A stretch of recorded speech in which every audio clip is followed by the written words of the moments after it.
Et de retour mesdames, messieurs, pour la deuxième game de cet après-midi de LCK. 7ème semaine pour le coup, Nono se patch 8.4 qui fait un petit renouvellement de méta, notamment avec les bannières de commandement. Nono est un homme très grand et du coup il abaisse son siège histoire que je ne me sente pas inférieur. C'est très gentil de sa part. Ça va? Bah écoute, ça va et toi? Ouais, pas trop dur la journée, pas trop long. Non, ça va, LCK into LCSEU, c'est propre. Moi tu vois les différentes méta, tu vois le 8.3 et le 8.4 et du coup les évolutions entre deux. Mais c'est sympa parce que du coup on se croise, parce que moi je fais LCSEU et LCSNA, c'est sympa, tu vois on se complète. C'est un peu le lien. Ouais, moi je trouve ça très sympathique. En tout cas, on va avoir une petite game UOL contre Schalke 04. Les UOL qui nous ont surpris hier puisqu'ils ont gagné contre H2K, d'ailleurs une game bien menée par de leur côté. Schalke 04, je sais pas exactement ce qu'ils ont fait hier, je sais pas si tu peux arriver à me trouver ça rapidement. Je peux trouver ça rapidement, les Schalke ont perdu face à Vitality. Vitality d'ailleurs qui avait gagné tout le début de split, avait commencé à perdre. Et là les Vitality qui viennent de reprendre une victoire, donc qui seront peut-être plus confiants pour, en rappel, le 4ème match qui va être face au Fnatic. Ça risque d'être un petit peu chaud, mais bon, on verra ce que ça va donner. En tout cas, UOL Schalke, eh bien en théorie, les UOL en ce moment, ça se passe pas trop mal pour Nono, hein, notamment à Exilé, qui est revenu à un niveau que je trouve excellent. Ouais, c'est vrai que c'est étrange, mais les UOL commencent à se réveiller un petit peu. Ils sont à 4 victoires d'affilée quand même. Hein. C'est pas mal contre Giants, contre Splice, contre Rocat et contre H2K du coup hier. Ils vont rentrer les Schalke.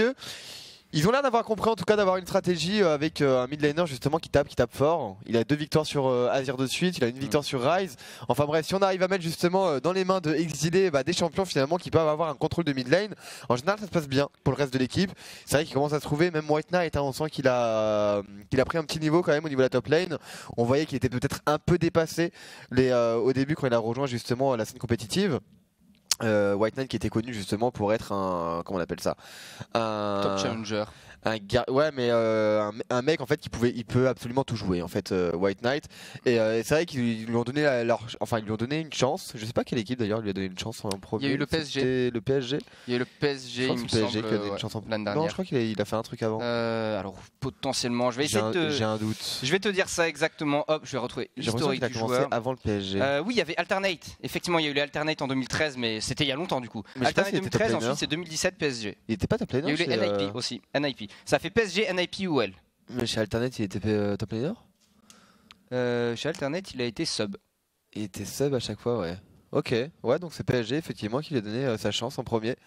Ok, bah écoute, White Knight en fait finalement qui arrive à montrer pas mal de talent au niveau de la top lane. Il a réussi à se mettre finalement au niveau des autres top laners et c'est vrai que c'est compliqué hein, parce que la compétition est quand même rude. Hein.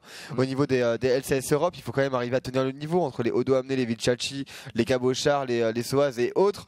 Godlike comme Alphari, c'est vrai que c'est pas facile quoi, arriver à suivre la cadence et quand tu commences justement un petit peu la scène compétitive, et bien évidemment c'est très compliqué d'arriver à trouver tes marques. Ouais, il se débrouille plutôt pas mal je trouve. Après quelques semaines, c'est le temps que l'équipe se mette en place justement. Voilà, il a fallu tout refaire un petit peu chez les Unicorn of Loves.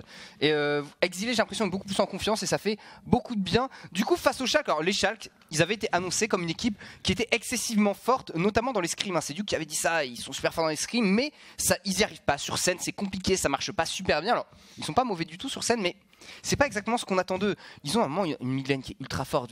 En théorie, Nuke Duck face à Exilé, c'est censé faire des étincelles et pourtant, je pense que Exilé va être largement au-dessus. Sur la top lane, White Knight, comme tu as dit, qui a pris ses marques maintenant, il va être face à Vizichachi. Vizichachi qui est un des meilleurs top laners, hein. Ultra fort, mécaniquement tout.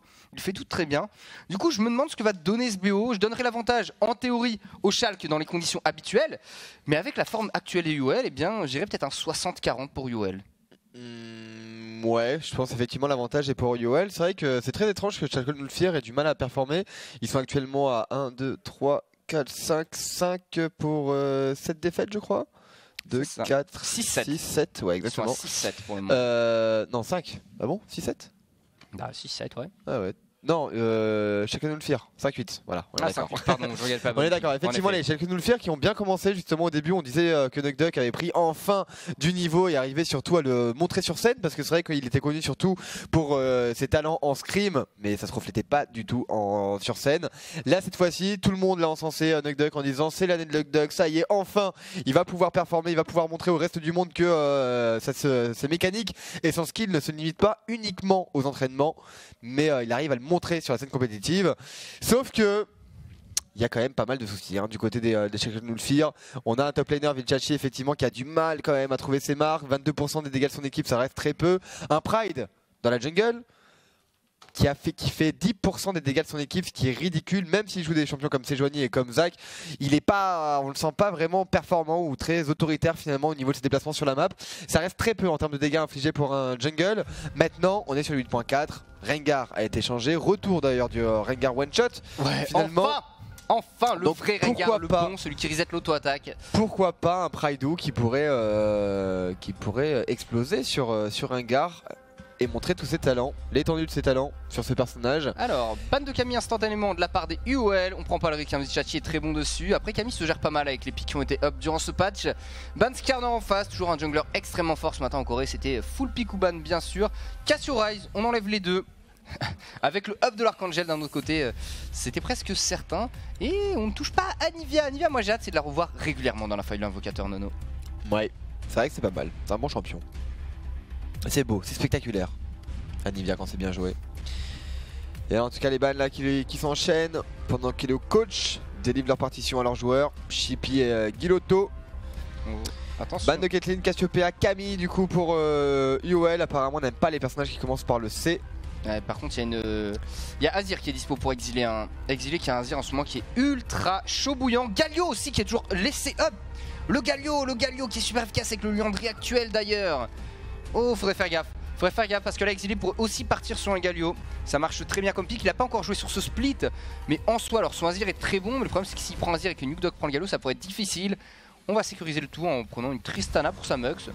Gros pick de carry AD, c'est le carry que sa Mux a le plus joué. Pas de Azir, pas de Sejuani, on se laisse le choix, il n'y a pas de Rise de disponible.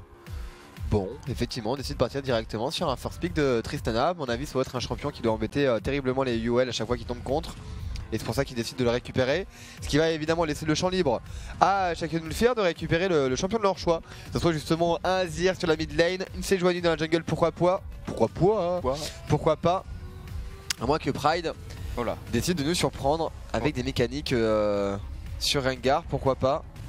Et pour le problème c'est que soit on joue à sécurité et on part sur Sejuani Azir, soit on prend des risques. Seju me paraît... le risque dès maintenant dans la draft c'est un peu compliqué. Le risque c'est bien quand tu l'attends, quand c'est une surprise. Ici le problème c'est qu'ils peuvent encore se faire counter. On aura deux pics après pour les UL, voilà. Jouons la sécurité, prenons un Ezreal pour upset, sachant que ce dernier il a joué une seule fois. C'était pas une victoire en plus upset, hein. Ça s'était pas très bien passé. Mais en soi il serait dommage de pas retenter la chose. Donc on a du poke à distance pour les Schalke. Et il va falloir voir, on va rapidement revenir sur nous. Après, du côté des UOL, de toute façon en jungle on a tout ce qu'il faut. On peut très bien récupérer une Sejuani plus Galio. Fait que la Sejuani, même si niveau jungle il y a des mecs qui la out jungle un petit peu, il y a un backup de Galio qui pourrait être très fort. Et ce sera un Veigar. Le Veigar Mylène pour exiler, bien sûr. Pourquoi pas un petit Veigar pour exiler. Est-ce que c'est la seule première fois qu'il joue Veigar? Deuxième fois qu'il le joue, c'est un pick qu'on a vu pas mal au début de split face au Azir notamment. Ouais, c'est une bonne réponse à Azir, tu peux le surprendre. Normalement Azir ne part pas sur beaucoup d'HP, il reste quand même assez sensible, il accumule beaucoup d'AP. Donc ce qui le rend très sensible à n'importe quel CC que peut proposer Veigar ou à n'importe quel dégât que peut proposer un Veigar. Donc on n'est pas forcément très serein quand on joue à Azir, même si la tenue de line devrait quand même être à son avantage. Il va falloir trouver un moyen pour exiler d'arriver à monter en level, récupérer la météorite et commencer à pouvoir one-shot justement les sbires magiques. Maintenant, l'early game devrait être pour Nukdog.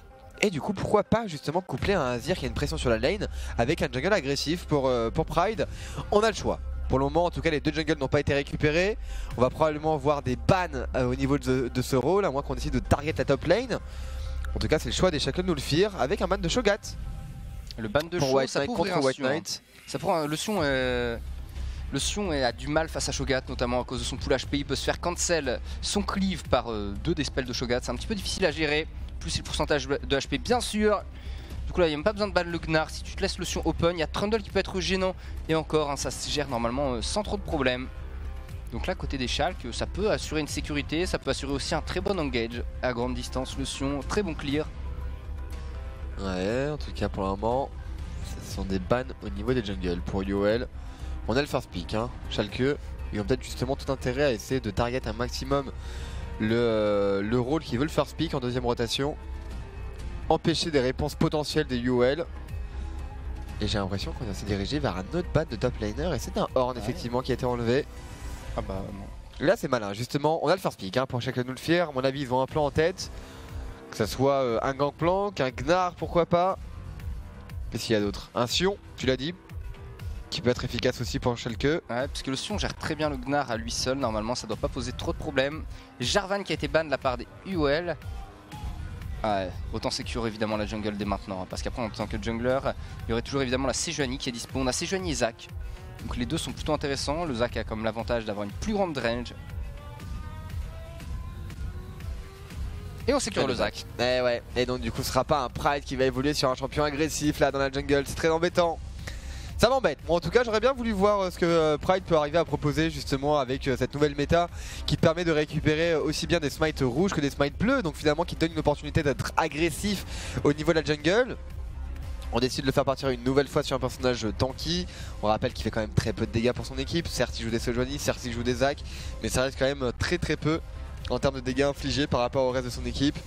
Il va falloir trouver justement son utilité là dans la game. On sait bien maintenant qu'il y a beaucoup moins de ward qui est proposé maintenant pour les jungles. Donc pourquoi pas essayer de trouver des timings, sachant qu'avec un Zac, normalement la priorité devrait être pour toi. C'est vrai que l'absence de ward en fait profite énormément à ce personnage qui arrive à trouver des engages de loin. Toujours très compliqué d'arriver à jouer contre des Zac, ça peut venir de partout. Finalement en fait son engage c'est un ultimate quoi, en termes de force, en termes d'efficacité, en termes d'agressivité. Et donc du coup tu es obligé de jouer en permanence avec des wards. Il t'en faut énormément effectivement, surtout quand t'as un Veigar mid lane. T'as dit qu'il allait se faire push le Veigar, ça a pas de mobilité, ça peut se faire attraper très facilement par un Zakazir normalement, une bonne combinaison. Au niveau de la top lane, bon évidemment le Sion qui est le meilleur pick à prendre en blind actuellement parce que ça gère à peu près tous les match-ups, si ce n'est je pense que Sion aurait plus de mal limite face au Yasuo, même si ça paraît étrange à dire. Et Camille, on l'a vu ce matin, Camille au bout d'un moment quand il y a Tiamat Trinité arrive à gérer le Sion sans trop de soucis puisqu'elle peut tout juke. Et il aime bien bon, le Trundle est une bonne réponse. Il joue souvent Trundle quand même le petit loup. C'est une bonne réponse au Sion, c'est à dire que même s'il vient dans la mêlée, en plus ça en face c'est très tanky. La soumission va être extrêmement efficace, t'es censé gagner le push, même si on a vu jeudi que Kin d'Afrikafrix arrivait à très bien gérer les Trundle avec son Sion. Il a même réussi à avoir la haute farm mais bon. N'est pas King qui veut en tout cas, les drafts de part et d'autre sont bonnes, c'est assez safe. Il n'y a pas vraiment, certaines teams parfois font des erreurs de draft même si c'était surtout pendant les premières semaines. Là pas trop, par contre côté UL, eh bien on a une assurance de late game qui est très importante. Par contre leur lead game n'est pas incroyable. En fait j'ai rien dit, au niveau des dégâts infligés du côté de Pride sont tout à fait corrects. Ils sont au niveau de la moyenne. Finalement les dégâts infligés par les jungles sont... c'est très faible cette saison. Ouais. Entre 6, 7, 8%, 11% pour les meilleurs. Ouais, c'est vrai que c'est pas énorme. Est-ce que justement sur le patch 8.4 ça va changer maintenant? Pour le moment on n'a pas vraiment vu des personnages qui sont plus agressifs. On avait une Camille, cela dit tout à l'heure, dans les mains de Memento, qui était pas mal. Ouais, c'est... On a vu une meilleure Camille en soi, mais il a réussi à voler un Baron Nashor. Après Xerxes on a volé deux. Ouais. Et il a réussi en plus à 1v1 pas mal de fois finalement le carry AD en plein milieu d'un teamfight. C'est ça qui est fort aussi avec Camille. En tout cas bref, on est rentré dans cette game. Schalke Nulfir contre UOL. Deuxième game de la journée. 6ème semaine déjà. 7ème semaine, ouais. Plus que 2 semaines. Avant les playoffs. Avant les playoffs, ouais, ça va très vite. Qui dit playoff dit champion d'Europe. Qui dit champion d'Europe dit MSI. Qui dit MSI dit Zénith. Qui dit Zénith dit Zénith. Ouais. Et allez la couverture, on va voir. Alors Cold, donc Trashy. Cold maintenant. Kill plus assist à 15, week by week. Au début c'était un peu la lutte. Il n'était pas trop présent et finalement en milieu de saison il a réussi à trouver une utilité, à trouver son plan de jeu, à trouver ses marques finalement dans la jungle et à apporter beaucoup plus de présence. Il a doublé finalement sa présence, bien au-dessus de la moyenne générale du reste des jungles. Donc finalement Trashy qui nous fait de belles prestations avec sa Sejuani. On l'a dit, les UL c'est actuellement 4 victoires d'affilée. Donc il faut bien voir quand même que UL a commencé à 1-8. Oui. Ah oui non mais et là ils en sont à 5-8 donc tout à fait correct. From the bottom to the top pour les UL. C'est ça, et à mon avis c'est Schalke Nulfir là qui tremble évidemment terriblement. Qui va se faire reléguer directement, qui va avoir la 7ème place tant redoutée. Ouais, c'est chaud parce qu'après bon si les UL gagnent là ils seront pas très loin d'avoir l'accès potentiel au playoff. Rapidement petit point Keystone, donc l'optimisation glaciale qui est tout le temps prise maintenant sur Sion. Aftershock, Spellbook, Fleet Footwork et optimisation aussi sur Totoro d'ailleurs, on va avoir beaucoup de relancement côté UL. En face ça va être Poigne de l'immortel, Aftershock, la comète du côté de Nuke Duck, Klepto bien sûr, et le Spellbook pour Vander. Ok, soit les deux junglers qui ont commencé dans la jungle bot side, légère avance pour la Sejuani de Cold qui part déjà dans sa jungle top side. On n'est pas sur des junglers très agressifs ni sur des top laners qui vont faire quoi que ce soit. Du coup c'est plutôt au niveau de la mid lane et ou de la bot lane que ça va se jouer.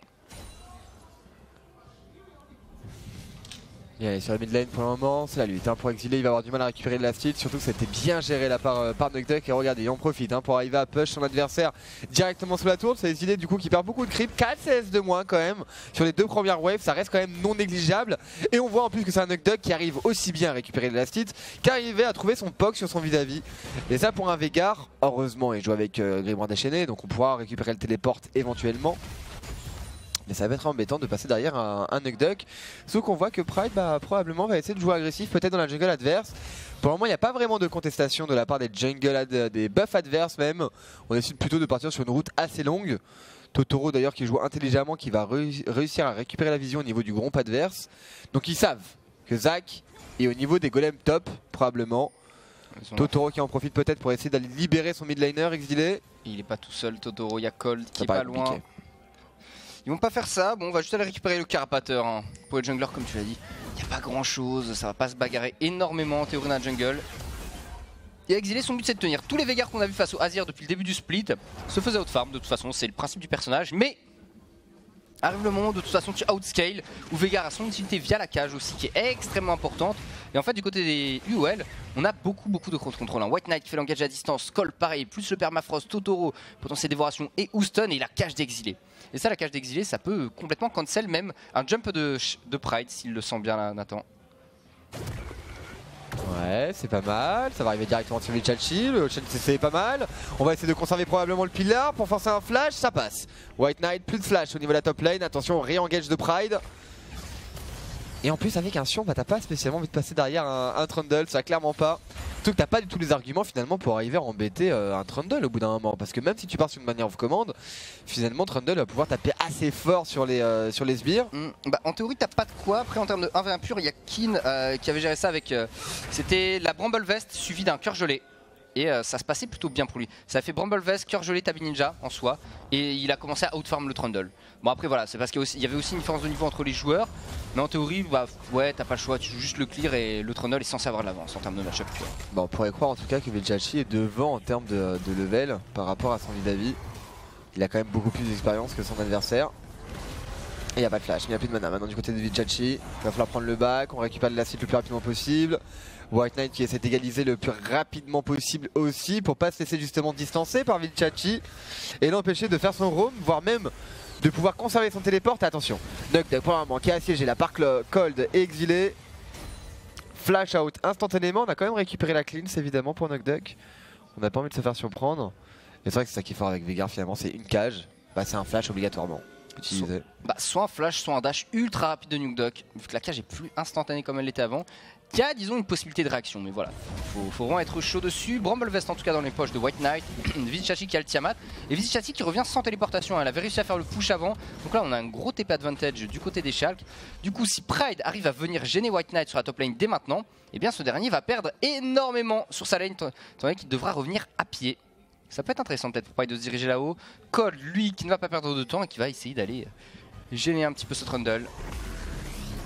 Oh, l'ultimate ici, l'assaut inarrêtable directement, est-ce qu'on peut faire froid sur Vichachi, ça va passer, Cole qui arrive, le permafrost qui devrait pas tarder. Il est pas 6, Vichachi, il est pas 6, mais ça va, on arrive directement du côté de Pride. Le chain CC est bon pour le moment du côté du jungle, des Schalke nous le firent, pas d'ultimate pour aller jusqu'au bout. Et on va reculer du coup, Vichachi qui va essayer de récupérer son level 6, peut-être qu'il peut arriver à le transformer en all-in par la suite. Ouais, je sais pas s'il va prendre de risque finalement. Pour le moment on va jouer safe. Le level 6 était quand même finalement assez loin pour pouvoir turn ça. Et Nugduck, une nouvelle fois qui est embêté un petit peu par la cage, qui arrivera pas à dodge la météorite d'ailleurs, notre grande surprise à tous j'imagine. Il se croyait hors de portée. Ce qui fait les affaires quand même d'Exilé, mais Exilé qui accuse toujours évidemment beaucoup de CS de retard.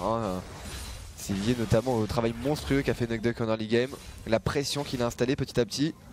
Ouais, les Veigars, il y a moins à payer. Ça fait généralement entre moins 20 et moins 30 CS par rapport au Azir. Et ça revient ensuite plus tard dans cette partie. Exilé qui part ici d'ailleurs sur le catalyseur de l'éternité normalement. Donc peut-être un masque abyssal. Un masque abyssal qui serait intéressant face globalement à Zac, à Azir. Et un petit peu face à Ezebrome bien sûr. Puis bon, ça assure toujours la phase de lane d'un Veigar, ça lui permet de pas mourir. Et c'est ce qu'il souhaite Veigar, c'est scale tout simplement. Stack son Q-spell, stack de la paix. Ah oui, mais il y a le Rabadon en plus maintenant, Nono, le Rabadon qui passe à 40% d'AP en plus sur un Veigar. Ouais, ça fait mal. Après, je sais pas s'il aura vraiment l'occasion de récupérer ce Rabadon, on va voir jusqu'à où on va pouvoir aller dans cette game. Sachant qu'un Veigar a quand même besoin de récupérer pas mal de stuff. Je sais pas s'il va pas partir sur un masque abyssal aussi, pourquoi pas. En first item, c'est pas forcément mauvais, aussi bien contre le carry Ezreal que Azir et Zac. Je sais pas trop comment il va le jouer. Et voilà, le record évidemment des... Enfin les stats du Azir de Nugduck chez Shackadulfir. 3 victoires pour 9 défaites. C'est pas incroyable. Ah non pardon, c'est son record sur tous les LCS en fait. C'est peu. Le record all time, disons que c'est pas dans ses meilleurs pics. C'est pas exceptionnel. Mais bon, soit là pour l'instant sa phase de lane se passe bien, on verra ce que ça va donner. Du côté de White Knight, il est en train de partir sur une Sunfire là où je rêve du coup. Alors bon, c'est pourquoi pas, ça va lui apporter beaucoup de wave clear face à Vizicsacsi, mais est-ce qu'il a besoin de ce clear? Je ne sais pas. Enfin c'est en tout cas ce qu'annonce pour le moment son armure d'étoffe et son rubrique cristal, on verra bien. Cold ici qui a vu la ward posée par Nugduck. Il devrait pouvoir smite, récupérer sans souci ses propres corbins. Mais on sait maintenant où est le jungler des UL pour les Schalke. Ça c'est une info qui est toujours importante, la cage de la part d'Exilé. Nugduck qui est enfermé, la comète qui sera de jeu. Et là vraiment en termes de cage on n'est pas très précis par contre pour Exilé. Et donc du coup on se fait un peu punir derrière. Parce que finalement s'il arrive à proc uniquement, enfin s'il arrive à proc la cleanse de Nugduck, tu peux être sûr et certain que ça peut aboutir sur un kill une fois que Cold arrive à se libérer et à montrer un petit peu de présence. Attention à un all-in potentiel de Nugduck, on le connaît, il est taquin, il a des mécaniques justement qui sont accrues. On peut aller chercher un combo avec un dash plus un Q-spell, non ça ne passera pas cette fois-ci, mais le zoning est bon. Exilé par chance a quand même récupéré son téléport, donc il a pris certes beaucoup de dégâts, mais il devrait pouvoir revenir à temps. Je sais pas s'il va utiliser son téléport, ouais il le met évidemment. Ça pose pas trop de soucis à Exilé, c'est bien un masque celle qui est en cours. Sur la top lane, après l'autre possibilité peut-être pour White Knight, c'est de prendre la Thornmail. C'est la première fois qu'on voit une Thornmail en first item. En soi, je suis pas convaincu de l'intérêt, étant donné que ça va être utile uniquement sur les all-in de Vizicsacsi. Là où la Bramble Vest elle-même, alors suffit pour les all-in évidemment pour cancel la soumission. Et où le cœur gelé serait utile plutôt dans la globalité, même au niveau du push et autres. On verra bien en tout cas quel va être le choix de White Knight ici. Et sur un midlane Pride qui revient pour le moment, toujours pas de kill dans cette game. Au niveau des golds, légère avance pour les Schalke, notamment grâce aux farms sur la midlane et à la kleptomancie de Ezreal. Et White Knight directement l'assaut inarrêtable sur Vizicsacsi qui est juke. Très bien géré de la part du top laner des Schalke. L'anti-smoke qui passe, le Q-spell, ça touche le permafrost de la part de Cold. La soumission qui a été placée par Vizicsacsi qui devrait tomber normalement. Le sustain ne sera pas suffisant. Et First Blood, effectivement, pour le jungle des UL. Belle opération, bon décalage. Vizicsacsi là. Trop de CC à proposer au niveau de ce combo Sejuani et Sion. On va quand même essayer de compenser en cross map avec un dragon infernal. Le push de la midlane a été installé. Nugduck va pouvoir se libérer éventuellement pour aller décaler pour backup son jungle. Mais finalement Pride a fait un gros travail en solitaire. Finalement ce sera un dragon en 1v1. Zac contre dragon. Oh, pendant c'était bien dodge par Vizicsacsi. Vizicsacsi met pas d'auto-attaque sur White Knight. Il veut pas justement perdre le heal de sa soumission.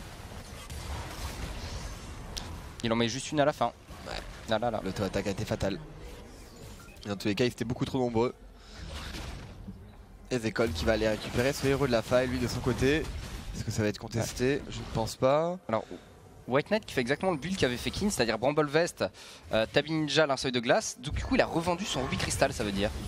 Oh, c'est pas mal ça. Oh, c'est pas mal. Oh oui, c'est pas mal de la part de Upset là-dessus. Ultimate, Mystic Shot, auto-attaque. 80% PV en moins pour une Tristana. Mais ce sera quand même un héros de la faille de récupérer du côté de Cold.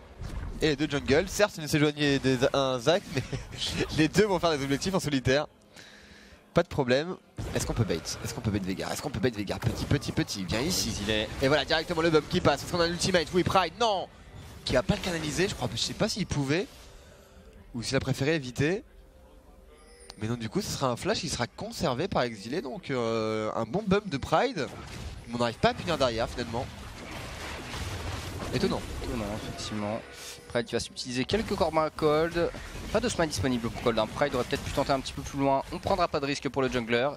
Et je pense que Nugduck à son prochain back aura enfin la dent de Nashor, ce qui va lui faire du bien en termes de wave clear, en termes de push.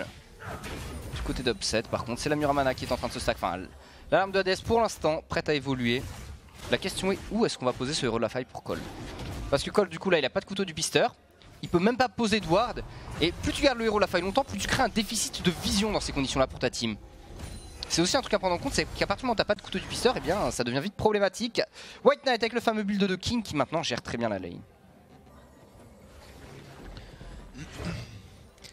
Ouais, le décalage sur la bot lane, il y a toujours une first break à aller récupérer pour les deux équipes. Mais c'est pas mal, ça y est le move directement au niveau du dos de Vander et de Upset, ça risque d'être compliqué d'arriver à s'échapper. On va mettre un mixing shot, un flash out de la part de Upset, il essaie de turn un maximum contre Samux, mais il a du mal à trouver ses dégâts, le heal qui a été utilisé, le combo est propre, là pour le moment sur le Braum, ce sera un kill de récupérer.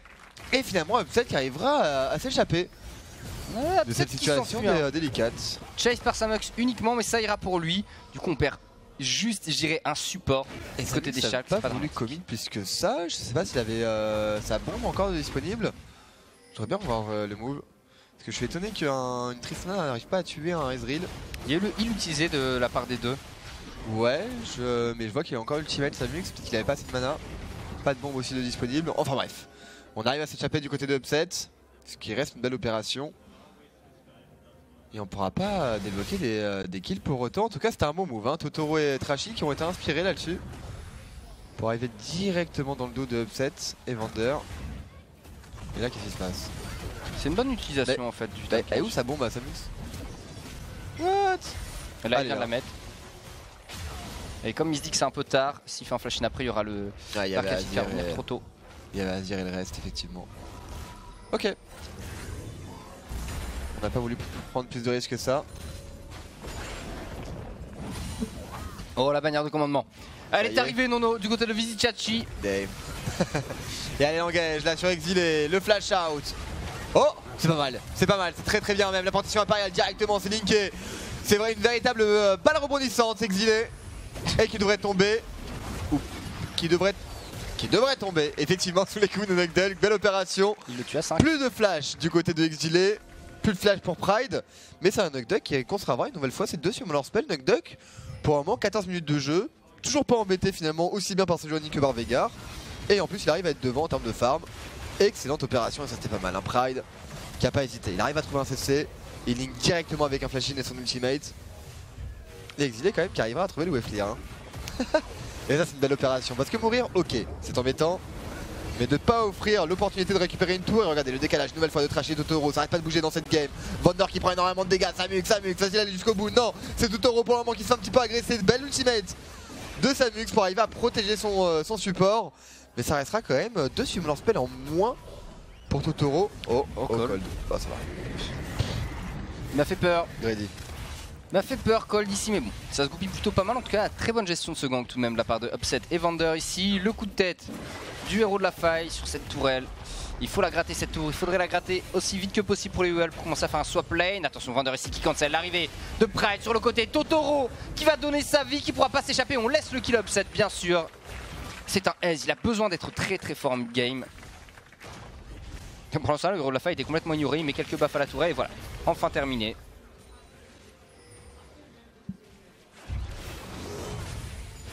Allez, tu vois pas de first break de récupérer, on va revoir le move.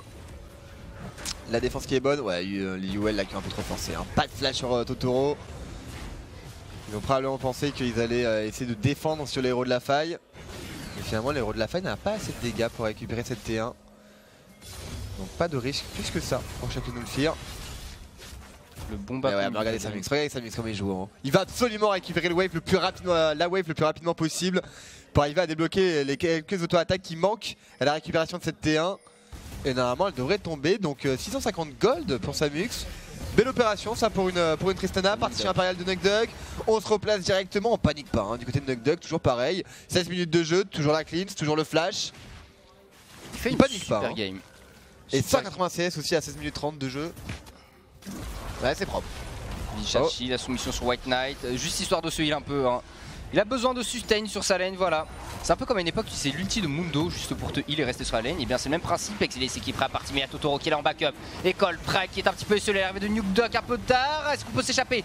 Le let's bond qui remet dans la mêlée, Vander et Upset qui arrive pour le moment. On va essayer de focus Totoro sur le côté. Cold qui va reculer, Totoro qui est prêt à partir, Totoro qui a encore la peau dure. Move dans cette game, et ça sera du coup un dragon infernal maintenant qui va être assiégé par Shaken Ulfir pendant que Cold va être forcé au flash out. Et un héros de la faille. Est-ce qu'on va le chercher ce héros de la faille? On va pull le Drake peut-être. Pride qui hésite, Pride qui tape une tour. Qu'est-ce qu'on fait? On va récupérer quand même ce dragon infernal. C'est pas un trashy là qui va pouvoir aller le contester. Tenter le 50-50 smite.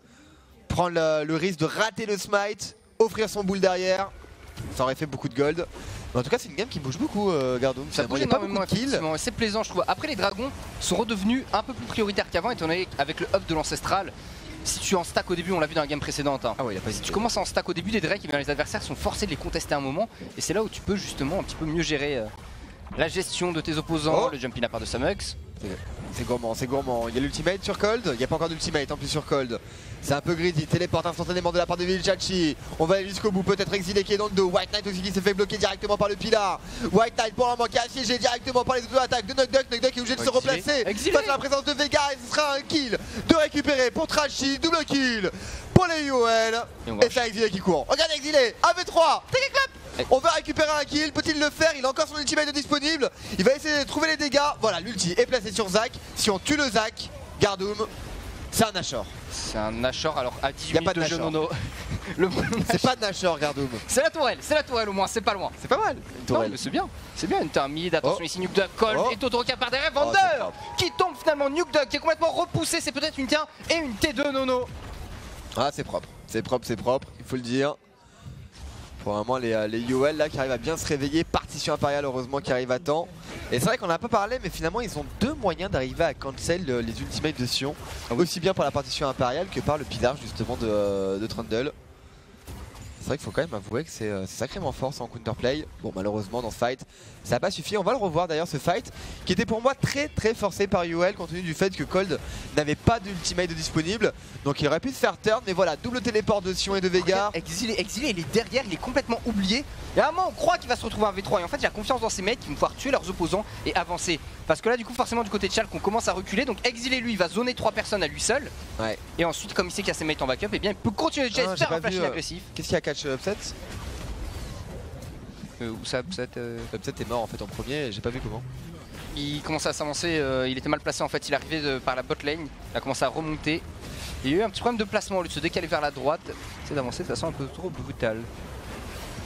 Mais du coup est-ce que ce serait la 5ème victoire de suite pour les UOL Nono? Ça a l'air bien parti en tout cas. C'est dirige en tout cas. Oh, regardez une nouvelle fois le fight là, Pride qui a un ultimate disponible, il va pouvoir se replacer heureusement quand c'est le CC mais Exilé forcé au flash out, flash in de la part de Totoro. On arrive à récupérer le CC et le kill. Et là pour Samux, 3-0, regarde la tête de Bride, non. J'ai jamais vu sa petite tête comme ça de déception. Là par contre on a 20 minutes. Là on a 20 minutes, là on pourrait faire Nashor. On pourrait, pas de sachant qu'il n'y a pas de jungler. Deux items du côté de Tristana, est-ce que c'est suffisant? On n'a pas de dragon infernal, on n'a pas de dragon des montagnes. Heureusement qu'ils sont pas montrés. Hein. Oh, si Nugduck et Vilchachi s'étaient montrés au niveau de cette botlane, tu peux être sûr et certain que ça va être un call Nashor instantanément. On a de quoi le tanker avec Braum et Sejuani. Et on tente des petites trappes hein, pour chacun de nous le faire. Mais c'est des trappes qui sont pas très utiles. Faut avouer quand même que les dégâts potentiels d'un Zac et d'un Braum sont quelque peu limités. T'as du CC, c'est bien. Tu maintiens les adversaires contrôlés pendant longtemps, mais tu leur fais pas mal en fait. Le CC c'est sympathique. Mais c'est pas suivi. Ça l'est beaucoup moins. Pendant que là on essaie de récupérer la tour, non mais Totoro aussi avec ses ultimates. Ça fait plaisir de voir un Zac tu vois qui est pas uniquement là pour arriver à protéger ses coéquipiers, mais qui essaie de mener l'agression. Mais d'ailleurs en parlant d'agression, peut-être un réengage de la part de Zac, est-ce qu'on peut le faire? Vilchachi pour le moment qui arrive à trouver un bon pilar, qui arrive à solo 4 personnes, l'ultimate est lancé, Vilchachi pour le moment en AV4, Vilchachi en AV4, Ritia bon, l'arrivée de Sion, un kill de récupérer pour Exilé, si on arrive à récupérer un kill sur Pride, double kill pour Exilé pour le moment, Pride qui va mourir aussi sous les coups de Samux, on enchaîne directement, jump in de la part de Samux, pas de follow-up, pas de jungle, un Nashor qui tend les bras au UOL, nous sommes à 10-3 actuellement, 21 minutes de jeu. Gardoum, j'ai l'impression qu'on s'envole pour UOL. On s'envole plutôt bien d'ailleurs, 4-0-6 pour Cold, hein, 100% de kill participation et ce drift de White Knight qui remonte de tout en bas jusqu'à arriver dans ce fight. Là les Sharks n'arrivent plus du tout à prendre aucun teamfight, ils sont complètement zonés. Et on a la compo des UOL qui commence à faire des dégâts. C'est le problème, c'est que t'as le Veigar et la Tristana qui font mal. T'as tout le zoning mis en place par un Veigar, en fait juste la cage. Ça force toute une équipe à se replacer, tu peux pas justement gérer ce genre de combat. Sachant qu'il n'y a pas de QSS du côté des Sharks pour le moment. C'est très dur à gérer, c'est que normalement ils pensaient peut-être gagner le split mais ils le gagnent même pas réellement. Et dans ces conditions-là, un Sion en teamfight, c'est ultra efficace par rapport à un Trundle. Comme Trundle, ça fait mal, ça réduit les résistances, c'est bien. Mais entre le zoning apporté par la Sejuani, le Sion et le Veigar, eh bien les Shulk n'arrivent pas à se placer correctement. Ouais, effectivement, c'est un peu compliqué là. Et sachant qu'on est quand même à 22 minutes de jeu, on a tellement de stuff du côté de Samux. Tellement de stuff du côté de Exilé aussi, je sais pas combien d'AP il a pour le moment. Il a certes 30 CS de retard, mais bon, on voit que les dégâts sont juste aberrants. Et maintenant on va voir en plus surtout la recette magique. Hein. Le combo gagnant, Nashor plus bannière de commandement. Oh, c'est juste trop fort. Sur un Sbire Canon, c'est 500 points de dégâts.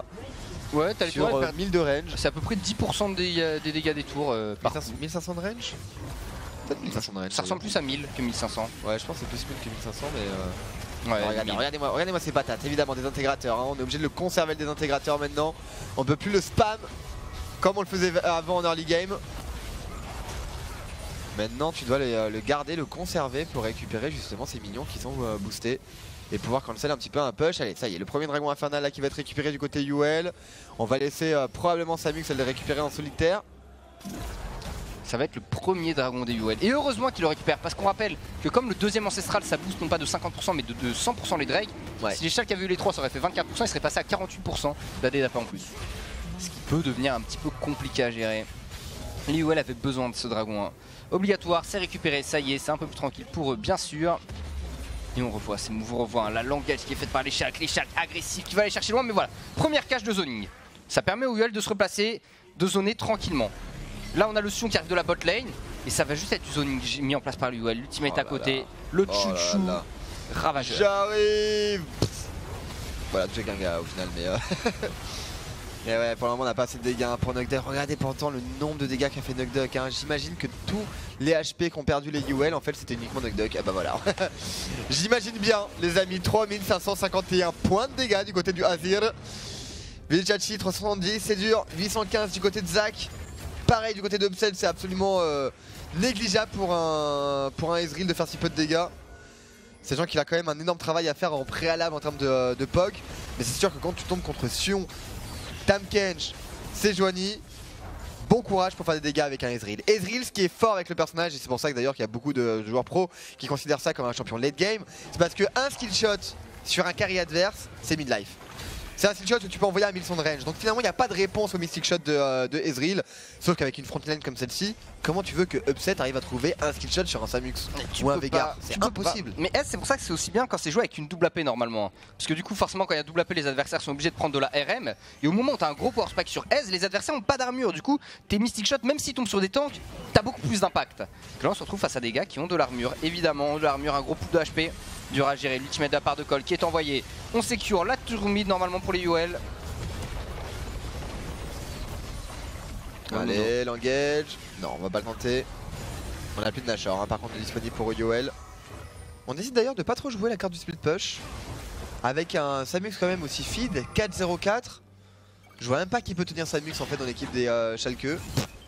À mon avis, il n'y a pas de réponse en fait à Samux. Et il pourrait juste partir sur la bot lane et split push, laisser ses coéquipiers à 4 au niveau de la mid lane. Et lui récupère des T2 en solitaire. On pourrait le réaliser, hein. 2 items sur un Azir, c'est très bien. Mais je suis pas sûr que ce soit suffisant face à une Tristana qui va maintenant récupérer d'ailleurs sa marque du bourreau. Donc on va avoir en plus un heal réduction. Aussi bien sur le sustain que va pouvoir avoir le Ezreal avec sa BRK que l'ultimate de Trundle. C'est obligatoire hein, comme stuff. Et du coup là Nono, quelle arme reste-t-il au Shulk? Parce que tu l'as dit, le Ez, il tape les tanks, c'est pas facile. Un Trundle qui teamfight moins bien qu'un Sion globalement, qui va pas avoir de heal. Un Zac, s'il rentre dans la mêlée qui ramène qui que ce soit, est-ce qu'il y aura du DPS derrière? En fait les Shulk n'avaient pas le droit de tomber derrière dans cette game. Ça me semble difficile et pensez bien à ce fameux 4ème match Fnatic face à Vitality. Les Vitality qui ont gagné hier. Ils ont gagné pour le coup. Ouais. Et vous l'avez vu, le battle pour le premier. C'est le match numéro 4. Fnatic contre Vitality. Vitality d'ailleurs qui est tombé hier contre Misfits. Une belle prestation. Vitality qui ont gagné. Fnatic pardon. Ouais, c'est Fnatic qui est tombé hier contre Misfits, autant pour moi. Et Reckless a oublié de flash dans le dernier fight. Il s'est fait one burst. Ouais. Bah il a pas flash le taunt d'Alphari. Et c'est vrai que c'est très rare de voir justement Reckless bah, mourir Hum. en premier dans les teamfights. Je crois que c'était sa seule mort de la game. Et c'est marrant parce Ça que les Fnatic en fait sont toujours un petit peu dépendants finalement de Reckless. Ils essayent de changer un petit peu de visage, mais ils ont du mal finalement à mener l'agression. Il y a Snowball leur avantage quand ils ont juste un Caps qui est bien dans la partie ou un Swaz qui est bien dans la partie. Ils attendent systématiquement finalement que Reckless soit bien, qu'il récupère au moins 3 items avec ses carry AD, avec sa Xayah, avec sa Sivir, avec des items justement, enfin avec des champions qui ont besoin de récupérer beaucoup d'items avant de faire des dégâts. Pas comme un Varus avec la Ginzo qui fait déjà mal ou un Kog'Maw. C'est vrai que les Fnatic, bon ça marche bien, attention par contre l'ultimate qui est lancé de Cold, c'est un peu précipité. Vander qui va mettre la cleanse directement, on a envie de se remplacer, on n'a pas envie de prendre plus de risques que ça, mais... Nukeduck Induck, il a fait un dash-in dans le Q-spell de Sion ou j'ai rêvé? il y a eu un petit misclick mécanique. Bon, ça arrive même au meilleur. Ah, Même le meilleur joueur en scrim a des faiblesses, en fait il a fait un double misclick d'ailleurs. bon. C'est dommage, il perd la tête de mid. Le Baron Nashor qui pop dans 45 secondes, les UOL qui pourront avoir la vision tout autour de cet objectif, hein, parce qu'ils peuvent maintenir sans problème les Schalke près de leur base. Et du coup, ces derniers n'auront pas du tout l'information. Donc, plusieurs choix pour les UOL. Soit on rush le Nashor, on le fait comme des gros salles, soit tout simplement on attend et on trappe les Schalke dans la jungle. Mais pour le moment, on profite du 5v4. Normalement, 5v4, 25 secondes avant le Nashor. Il faut se mettre en place. Nashor dans 20 secondes, effectivement. Vous voyez le move de Nuke Drunk ici. Mais le zoning, hein, ce que je disais, l'ultimate de la Sejuani plus la cage de Veigar, c'est un zoning qui est incroyable. Et là, attention, Nukeduck. Là, qu'est-ce qu'il fait là? Tada. Full tilt. Il arrive, certains fails parfois. Non. Ouais, c'est dur. C'est dur à mon avis de vivre ça. D'arriver à retrouver sa motivation derrière après, après un hit comme celui-ci. Ça va pas être facile, en tout cas Nashor qui a fait son apparition maintenant, 30 secondes avant le Dragon des Océans, pas très important pour les deux équipes. Si ce n'est pour des stacks de tueurs de dragons, au cas où la gamme s'éternise. Éventuellement, en tout cas la vision pour le moment est bien récupérée hein, par Totoro, il doit faire son travail face à un Zac, aller chercher des wards très très loin pour couvrir tous les angles d'attaque et d'engage que peut proposer Zac. Après c'est un Zac qui est pas très tanky, un Cold, il est bien flippant à côté. Warmog plus la Solari maintenant qui apporte beaucoup. Ah, et puis là aussi le Smite Red en fait, Cold. La réduction de 20% de dégâts peut être ultra utile sur la bonne cible, sachant qu'il a pas vraiment d'armure, donc si c'est Upset qui le tape, il met le Smite sur Upset, il peut choisir de le mettre sur Nukeduck au choix. C'est un petit peu mieux, 11-3 pour le moment, il y a les 7000 gold d'avance quasiment. Vizicsacsi qui va rejoindre ses mates, hein. Il a fait le push au niveau de la bot lane, on les rejoint, on n'a pas envie d'utiliser la téléportation pour garder la TP advantage par rapport à White Knight si derrière les décales. Nukeduck parviendra à s'échapper, mais c'est Vander qui va faire les frais du flash in de White Knight, le Q-spell de White Knight qui ne touchera pas, on est maintenant 5v4 pour les UOL. Ouais, 5v4, avantage numérique. Et une nouvelle fois finalement c'est un Trundle qui aura pas été très utile. Je m'attendais à mieux finalement de la part de Vizicsacsi. Je pensais vraiment qu'il allait pouvoir plus dominer son match-up et surtout pouvoir débloquer toutes les tours en fait à la barbe de White Knight. Mais j'ai l'impression finalement avec cette dernière commande c'est compliqué. Vizicsacsi allez qui va tenter d'être le baron d'honneur. Pride qui va vouloir jump directement dans le pit du Nashor. Et oui on n'a pas de ward hein, du côté des Shaken Nulfir. C'était un peu un move désespéré. On va essayer de récupérer un kill sur Cole mais ça paraît ambitieux. Le chaîne CC est bon si on arrive à tuer Pride. Vous le connaissez l'histoire. C'est un free Nashor. Samux pour le moment qui mitraille. Loul. Et Chachi qui arrivera à s'en sortir pendant que Unstoppable by the way. Nukeduck peut-être avec le baroud d'honneur. Nukeduck pas d'erreur mécanique pour le moment. White Knight qui va aller le chercher. Le petit auto-attaque flash in de la part de Samux. On va pas aller jusqu'au bout. Bah ouais c'est un Nashor, aller récupérer le chase c'est mal. Le chase c'est très mal, le chase c'est très mal. White Knight. Pour le moment c'est un fight qui est complètement décousu. C'est Vander, j'ai l'impression qu'il va en faire les frais. Mais les Schalke qui sont bien, ça leur fait gagner du temps ça. Ça leur fait gagner du temps pour que Pride reste justement. Mais que se passe-t-il là dans cette game? Peu de flash pour Nukeduck. 10 secondes avant le retour de Pride. La Warmog normalement qui a fait son effet pour Cold. Allez il faut récupérer ce Nashor là, c'est le moment. Avant que Pride arrive. Ouais, il est loin, il pourra jamais arriver à temps Pride forcément. Et ça va être un nouveau Nash pour les Unicorn of Loves qui vont pouvoir faire le push. On a une bannière de commandement, il serait de bonne loi d'en faire une deuxième à un moment. Et peut-être de récupérer cet Ocean Drake, hein. Évidemment il n'a pas d'intérêt en lui-même si ce n'est pour les stacks de tueurs de dragon. On rappelle qu'après le premier dragon ancestral, quand vous récupérez le deuxième, chaque stack de dragon vaut plus 90 points de dégâts et non plus plus 45. Ouais. C'est huge. Oh, et Samux qui est confiant face à Trundle. Évidemment il peut le faire. Et ça c'était malin, hein. C'est très très malin de la part de Vichachi de rester de ce côté là de la plante. Oh, Samux au niveau du stuff. La BT, on va pouvoir sustain durant les fights. Pas de soucis pour cette Tristana qui a maintenant beaucoup de range.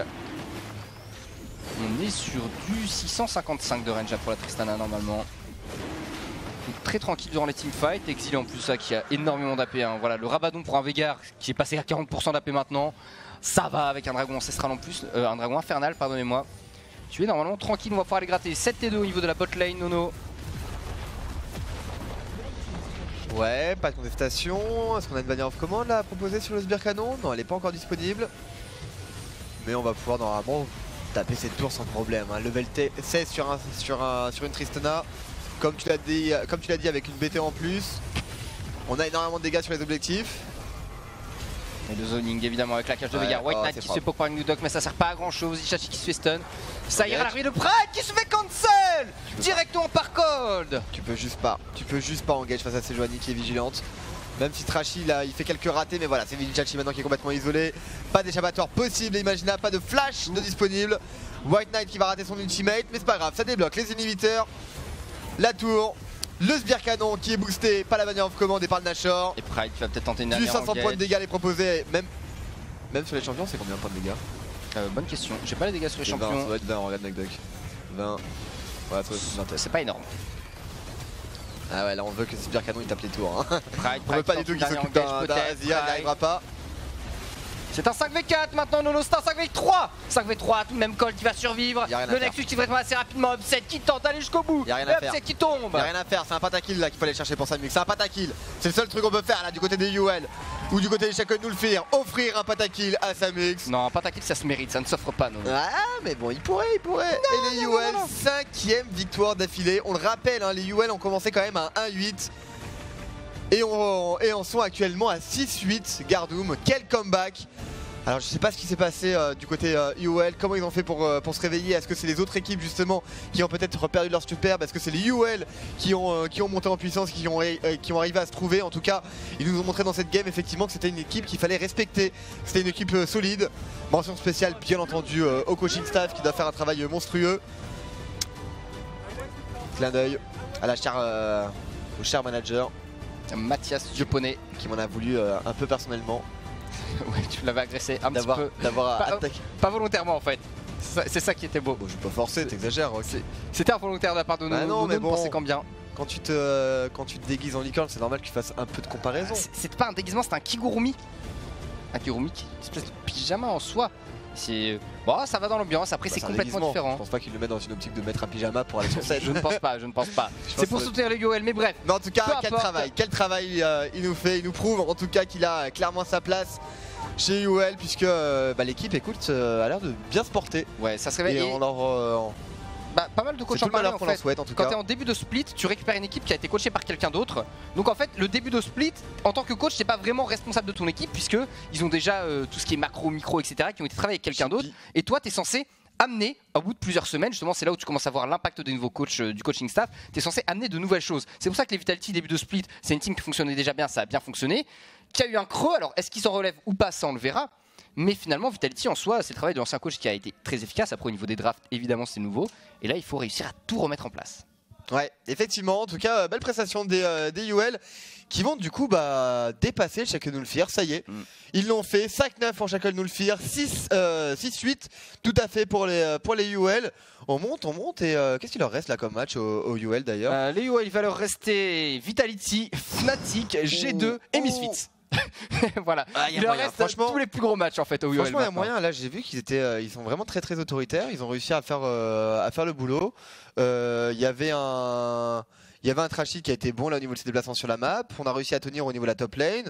Exilé finalement a réussi à tenir aussi malgré finalement l'early game. Samux reste quand même toujours solide. Et Totoro. J'ai adoré son Tahm Kench. Le boulot qu'il nous a fait avec son Tahm Kench, même si parfois il a fait des petites erreurs de placement, etc. Il a quand même réussi à forcer des moves et à être agressif. Comme on recherche en fait une équipe qui joue avec un Tahm Kench. Donc c'était très très bien joué en duo avec Trashy justement. Félicitations aux UL. Nous on va vous laisser, on va se retrouver tout de suite pour la 3ème game de la journée. Raw 4 contre Splice. H2K Misfits. H2K Misfits. À tout de suite sur Gaming. La réclame. sur Mekebi. L'heure est grave. 2018 serait une année extrêmement sombre selon de nombreux rapports scientifiques. Guerre, éruption volcanique, famine, destruction massive, les LCS NA, champion du monde, Faker qui prend sa retraite, Timo, partout, top, jungle, support, mid, partout, absolument partout, des games avec 10 Timo, c'est ce qui vous attend. Noah qui monte gold, Zabutin coach d'une équipe LCS. Mais pour éviter tout ça, il existe encore une solution. Il n'est pas trop tard. Abonnez-vous. Abonnez-vous. Soyez responsables. Abonnez-vous. Sauvez un chaton.